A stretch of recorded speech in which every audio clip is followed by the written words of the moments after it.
여호수아 16장은 요셉의 자손인 에브라임과 므낫세 반지파가 가나안 땅을 정복한 땅과 그 이야기입니다. 요셉 자손들도 가나안 땅을 정복했죠. 근데 10절에 보면요, 게셀에 거주하는 가나안 족속은 쫓아내지 않았다라고 이야기합니다.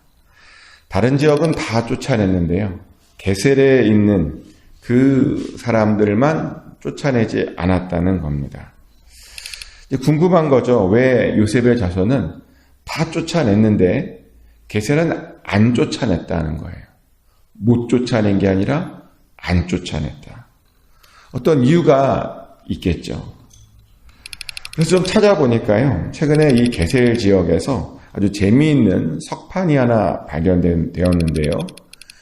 BC 925년경에 쓰여진 게셀의 농사력이라고 하는 작은 석판이 하나 발견되었답니다. 그리고 그 석판에는 달의 이름들과 그 달마다 농사를 지을 때 무엇을 해야 되는지 아주 구체적으로 기록되어져 있다는 겁니다. 한마디로 그 게셀에 사는 사람들은 어떤 것의 전문가였냐면 농사의 전문가였다는 것이죠. 얼마나 전문가였는지 석판을 만들어 놓고 그 석판을 기록해 놓고 그것을 대대손손 물려줄 정도로 그들은 농사에 아주 베테랑이었다는 겁니다. 그래서였을 거라고 사람들이 생각합니다. 요셉 지파가 왜 게셀 지파를 안 쫓아냈는지 이유가 그들의 농사 기법 때문이었을 거라는 겁니다. 그들의 농사법이 탐났던 것이죠. 그래서 그들을 종으로 부리려고 했습니다. 그러다 보니 하나님께서 다 쫓아내라고 했는데요, 안 쫓아내는 겁니다. 하나님의 명령에 불순종한 겁니다. 할 수 있었는데 이익을 취하려고 안 한 겁니다. 근데 이 장면과 묘하게 대조가 되는 어떤 장면이 있는데 여호수아 15장 63절에는 이런 말씀이 나와요. 15장 63절입니다. 예루살렘 주민 여부스 족속을 유다 자손이 쫓아내지 못하였으므로 여부스 족속이 오늘까지 유다 자손과 함께 예루살렘에 거주하였더라. 유다 지파도요, 가나안 거민과 같이 거주하게 되었는데 그 이유가 뭐냐? 쫓아내려 했는데 못 쫓아낸 그런 족속이 있었기 때문입니다. 아무리 노력해도요, 예루살렘에 거주하는 여부스 족속은 쫓아낼 수가 없었다라고 이야기합니다. 대비가 되죠. 유다 지파는 쫓아내려고 했습니다. 근데 못 쫓아낸 겁니다. 어떤 사람은 그래요. 아니, 하나님의 명령인데 어떻게 그럴 수 있느냐? 어떻게 하나님의 뜻인데, 계획인데 못 쫓아낼 수 있느냐라고도 이야기합니다. 근데요, 살다 보면 하나님의 부르심과 명령이었음에도 불구하고 잘 안 될 때가 있습니다.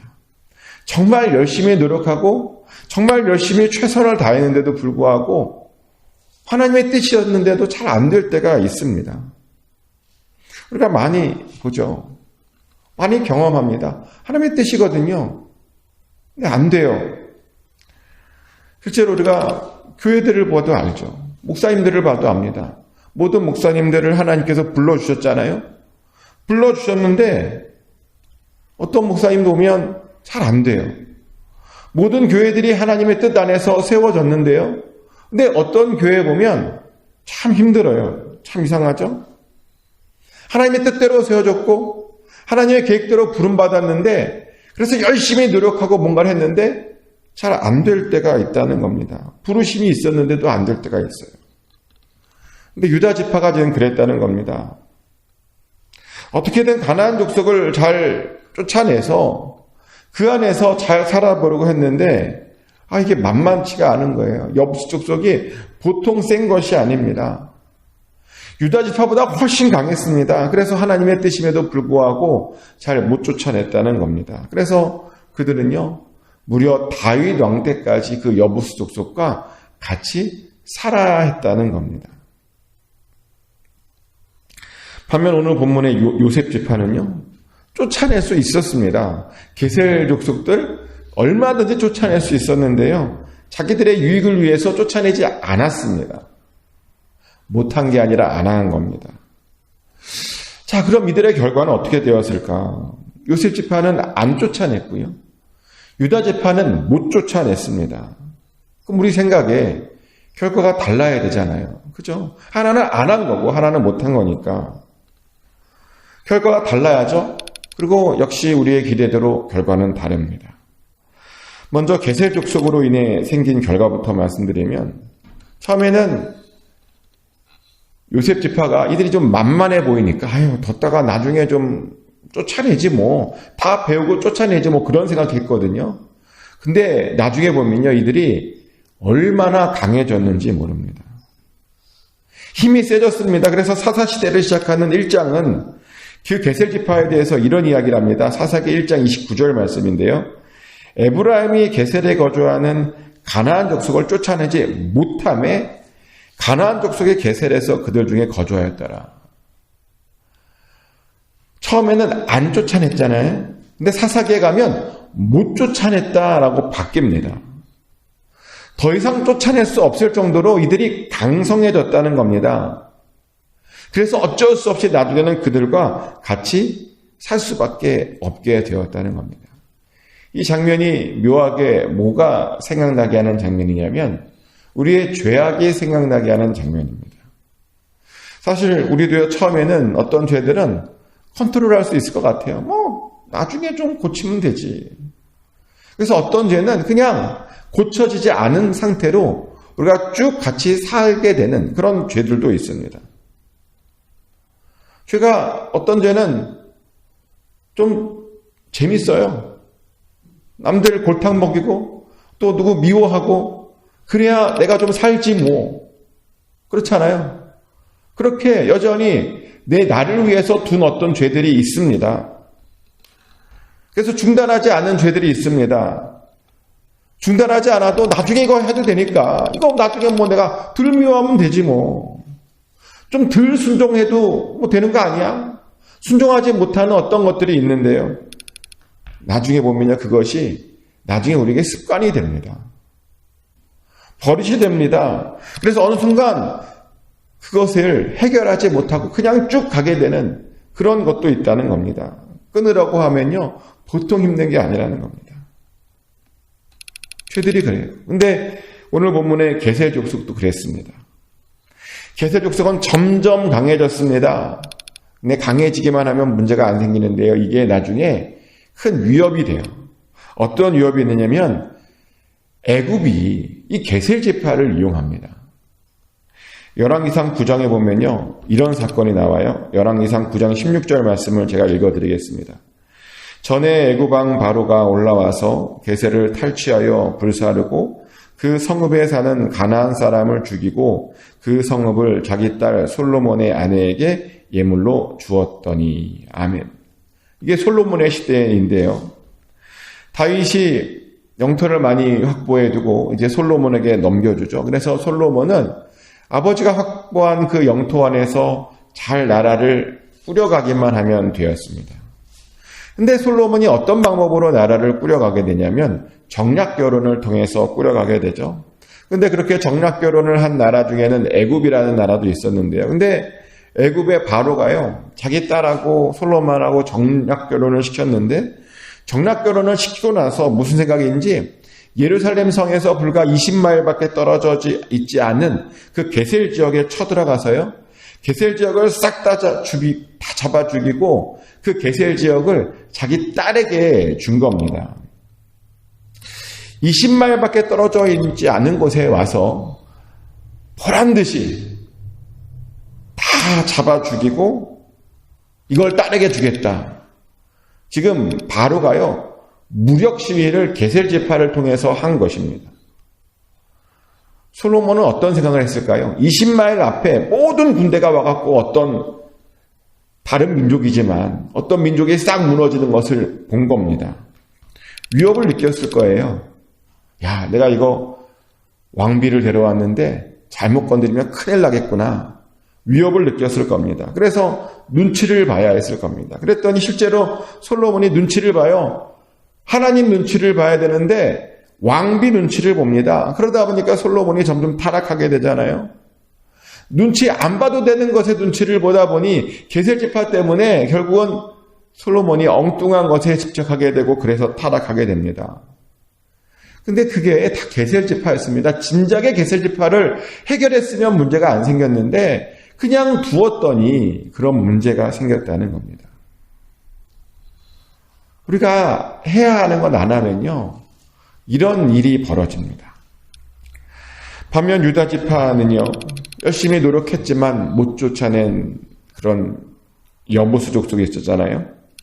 근데 이 여보스 족속을 누가 해결하게 되냐면 다윗이 해결하게 됩니다. 그리고 그 결과는 우리의 기대대로 좋죠. 아시다시피 사울 왕이 죽고 나서 다윗이 이스라엘의 왕이 바로 되지 못했습니다. 왜냐하면 사울 왕을 따르던 사람들이 그 아들 이스보셋을 왕으로 세웠기 때문이죠. 그래서 다윗은요, 헤브론만을 다스리는 그런 조그만 왕으로 그렇게 7년 반 동안 있어야 했습니다. 그래서 그 7년 반 동안 이스보셋과 계속 전쟁을 해야 했죠. 그러다가 결국에는 나중에 보면 다윗이 결국에는 모든 이스라엘의 왕이 되긴 합니다. 그런데 왕이 되고 나서 이제 다윗이 고민을 해요. 내가 어떻게 하면 왕이 되긴 했는데 모든 이스라엘 사람들의 마음을 얻을 수 있을까? 내가 어떻게 하면 하나님께서 나를 왕으로 부르신 것을 사람들에게 증명해낼 수 있을까? 고민을 하다가요, 어떤 일을 하게 되냐면 그때까지도 예루살렘에 거주하고 있던 그 여부스 족속을 치기로 결정을 합니다. 진짜 왕이 되고 나서 그 이스라엘에게 골칫거리가 되고 있던 그 여부스 족속을 침으로 하나님께서 자기와 함께하고 있음을 그렇게 보여주었다는 겁니다. 그랬더니 정말요, 다윗이 강성해졌대요. 사무엘하 5장 10절에 보면요, 이런 말씀이 있습니다. 만군의 하나님 여호와께서 함께 계시니 다윗이 점점 강성하여 가니라. 아멘. 그 여부스 족속을 쳤더니 다윗이 점점 강성해졌다라고 이야기합니다. 하나님께서요, 그 여부스 족속을 남겨주신 데에는 그런 이유가 있었던 겁니다. 그 여부스 족속을 못 쳤던 데에는, 해결하지 못했던 데에는 이유가 있었던 겁니다. 그것을 통해서 다윗의 왕권을 강화시켜 주려고 그렇게 그들을 끝까지 남겨두었던 겁니다. 이처럼요, 못한 것과 안 한 것 사이에는 아주 큰 차이가 있습니다. 그래서 우리는요, 못하는 건 돼요. 못할 수 있습니다. 열심히 노력했는데 못할 수 있어요. 근데 못하는 건 되는데 안 하는 것은 절대로 안 됩니다. 하나님께서 하라고 하시면 어떤 일이 있어도 해내야 합니다. 그래서 저도 그렇게 살려고 굉장히 애를 씁니다. 하나님께서 하라고 하시면 저도 일단 무조건 하려고 노력합니다. 이유가 있겠지 라고 생각하고요, 어떻게든 하려고 노력합니다. 근데 어떤 사람들은 그런 저의 모습을 보고 이런 말을 하기도 해요. 너무 무모하다고, 너무 무식하다고, 배울 만큼 배운 사람들이 왜 이렇게 무식하게 일을 하냐고. 아니, 하나님이 하시라 그랬잖아요.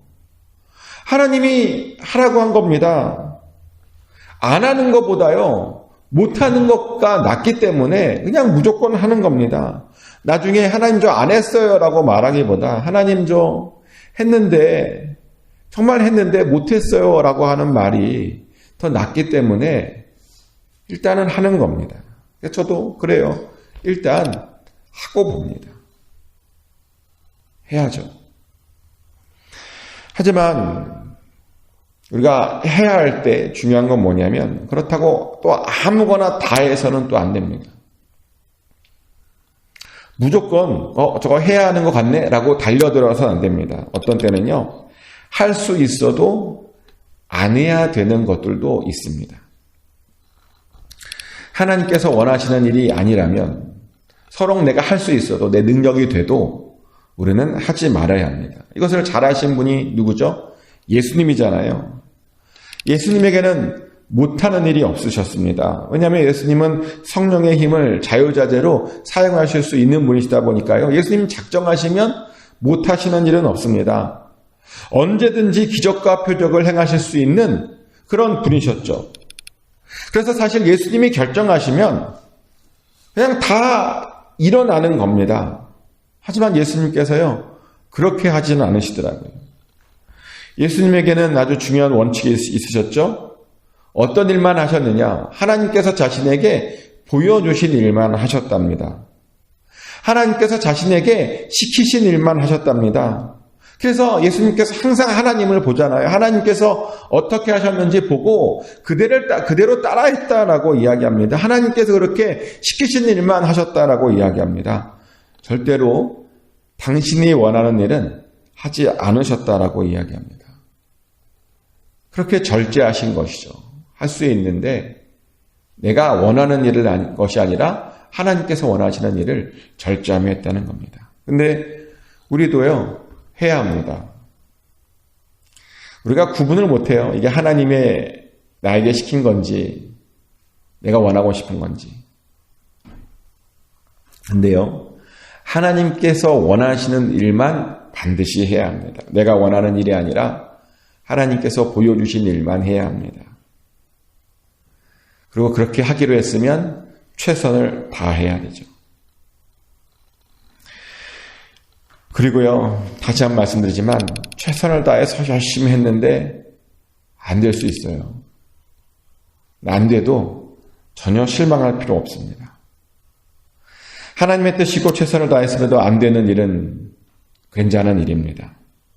왜냐하면 그 속에 하나님의 또 다른 뜻이 있다니까요. 염려할 필요 없습니다. 못하는 것은 염려할 필요 없습니다. 중요한 것은 내가 최선을 다했느냐, 다하지 않았느냐입니다. 안 한 것이 아니라 못한 것이 되어야 합니다. 그리고 사실 그것이 순종입니다. 순종이 별것 아니라요, 안 될 것 알지만, 실패할 것 알지만, 그럼에도 불구하고 가서 실패하는 것, 그것이 순종입니다. 우리는요, 그런 순종도 하나님께 올려드릴 수 있어야 됩니다. 이건 가서 실패할 건데 라고 생각하고 안 하는 것? 아니요. 하나님께서 우리에게 원하는 것은 그런 것이 아닙니다. 힘들지만 최선을 다해서 실패하는 것, 그것도 원한 겁니다. 중요한 것은 몇 등을 하는 것이 아니라, 그것이 어떤 열매를 맺는 것이 아니라 내가 했느냐 안 했느냐입니다. 결과는 하나님의 몫이잖아요. 하나님께서 모든 결과를 책임지시는 겁니다. 우리에게 주어진 역할은 하나님의 명령이면 그냥 해보는 거죠. 축복하는 것은 하나님께서 여러분들에게 명령하신 것, 그것에요, 정말 최선을 다하셔서 그 결과 신경 쓰지 마시고요, 그냥 최선을 다하셔서 그 최선의 열매를 꼭 거두시기를 예수 그리스도 이름으로 축복합니다. 하나님 크신 사랑